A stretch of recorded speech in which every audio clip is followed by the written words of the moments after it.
رزق تنگ ہونے لگے صدقہ دے کے رب سے کاروبار کر لو، صدقے سے تمہارے رزق میں اضافہ ہوگا۔ یہ رب کا وعدہ ہے، اللہ کے وعدے جھوٹے نہیں ہو سکتے۔ رزق کی برکت کا ایک اور بہت بڑا ذریعہ النکاح ہے۔ فرمایا اگر تم نکاح کرو گے، تم فقیر ہو وہ تمہیں غنی کر دے گا۔ لوگ کہتے ہیں بچہ پیروں پہ کھڑا ہو لے تو پھر نکاح کریں گے، اللہ کہتا ہے تم نکاح کرو، ہم پیروں پہ کھڑا کر دیں گے۔ ہمارا فلسفہ اپنا ہے، اس کا حکم اپنا ہے۔ وہ کہتا ہے ابھی تو یہ اپنے لیے نہیں کماتا، تو جو آئے گی اس کو کہاں سے کھلائے گا؟ میاں جس نے آنا ہے اس نے اپنا رزق لے کے آنا ہے۔ تو بچوں کی شادیاں کرو، اگر وہ جوان ہو گئے رزق نصیب ہوگا۔ اپنے اہل خانہ کو نماز کے حکم دینے سے رزق بڑھتا ہے، چونکہ جو صبح کا وقت ہوتا ہے یہ رزق کے بٹنے کا وقت ہوتا ہے، اور جس گھر میں صبح کے وقت لوگ سوئے ہوئے ہوتے ہیں وہاں بے برکتیاں ہوتی ہیں۔ تو طلوع فجر سے لے کر کے طلوع آفتاب تک اپنی اولاد کو، بیوی کو، بچوں کو نہ سونے دیں۔ اس وقت رزق پٹنے کے لمحے ہوتے ہیں۔ کثیر دعائیں مانگیں، تلاوت کلام مجید پڑھیں، اور نماز فجر مرد حضرات مسجدوں میں جا کے باجماعت ادا کریں، اور گھروں میں جو ہے وہ بیٹیاں بہنیں مصلے بچھا لیں، تو اللہ کی رحمتوں کا نزول ہوگا۔ اب ایک حدیث میں رزق کے اضافے کا ایک اور نسخہ ارشاد کیا گیا۔ میرے حضور نے فرمایا جو شخص یہ چاہتا ہے کہ اس کے رزق میں برکتیں ہو اور اس کی عمر میں اضافہ ہو، تو وہ اپنے رشتہ داروں کے ساتھ سلوک اچھا کرے۔ رشتہ داروں کے ساتھ اگر اچھا سلوک کرو گے تو پھر تمہارے رزق میں برکت ہو۔ غریب ہیں تو ان کی مدد کرو، ان کی بیٹیوں کی شادیاں اپنے ذمے لے لو اگر اللہ نے آپ کو وسعت دی ہے، ان کی پریشانیاں بانٹ لو، ان کا قرضہ ہے تو اتارنے کی کوشش کرو، ان کو مشکلات سے نکالنے کی کوشش کرو۔ تم ان کو مشکلات سے نکالو گے، اللہ تمہیں مشکلوں سے نکالے گا۔ تمہارے رزق میں بھی برکتیں ہوگی اور تمہارے مال میں بھی برکتیں۔ فرمایا بہتر صدقہ وہ ہے جو ناراض غریب رشتہ دار کو دیا جائے۔ اگر وہ پھنس گیا ہے، مجبور ہے، ناراض ہے، تو اس کو اگر دیں گے تمہارا نفس اس میں شامل نہیں ہوگا، تو یہ افضل صدقہ ہے جو ہر صورت میں قبول ہی قبول ہے۔ رزق کے اضافے کا ایک اور سبب الاحسان الی الضعفاء، جو کمزور لوگ ہیں ان کے ساتھ اس نے سلوک کرنا۔ الانفاق علی طلبۃ العلم، طالب علموں پہ خرچ کرنا، یہ بھی رزق میں اضافے کا سبب اور ذریعہ ہے۔ وہ حضرت بابا فرید نے کہا نا، چھٹا رکن دین کا روٹی ہے۔ گھر میں کچھ نہ ہو تو پھر نہ نماز اور نہ ہی دیگر امور کی لذت آتی ہے، تو یہ رزق فراواں اور وسیع اور مبارک نصیب کر دے اللہ۔ تو اس کے لیے ایک اور وظیفہ میں دیتا ہوں، اور وہ یہ کہ مغرب کے بعد 21 مرتبہ سورۃ الکوثر پڑھ لیں، کثرت ہو جائے گی انشاءاللہ۔ اول خدوشی پڑھ لیں، 5-7 منٹ لگتے ہوں گے، تو سورہ کوثر 21 مرتبہ روزانہ مغرب کی نماز کے بعد پڑھیں۔ اور اگر بہت زیادہ مسائل ہیں تو ہر نماز کے بعد پڑھ لیں، تو انشاءاللہ آپ دیکھیں گے کہ گھر میں برکتیں اترتی محسوس ہوں گی، انوار کا نزول ہوتے محسوس کریں گے۔ تو یہ وہ رزق کے اسباب ہیں، اگر ہم اختیار کر لیں ہم اللہ کی خاص رحمتوں کے اندر رچ بس گیا ہے اندھیرا۔ تو اب جس طرح چمگادڑ اندھیرے میں رہتی ہے تو سورج چڑھے تو وہ چھپ جاتی ہے، سورج کو دیکھ نہیں پاتی، آنکھیں بند کر لیتی ہے۔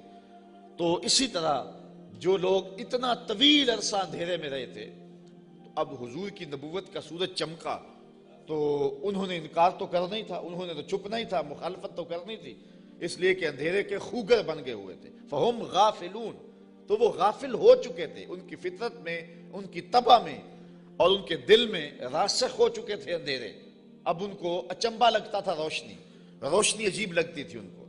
ایک تو ہے اگر یہ ماں نافیہ مانے، اور اگر اس ماں کو مصدریہ مانے، تو پھر اس کا مفہوم یہ ہوگا کہ محبوب آپ ان کو اسی طریقے اور اسی انداز سے ڈر سنائیں جس انداز سے ان کے آباء و اجداد کو ڈر سنایا گیا تھا۔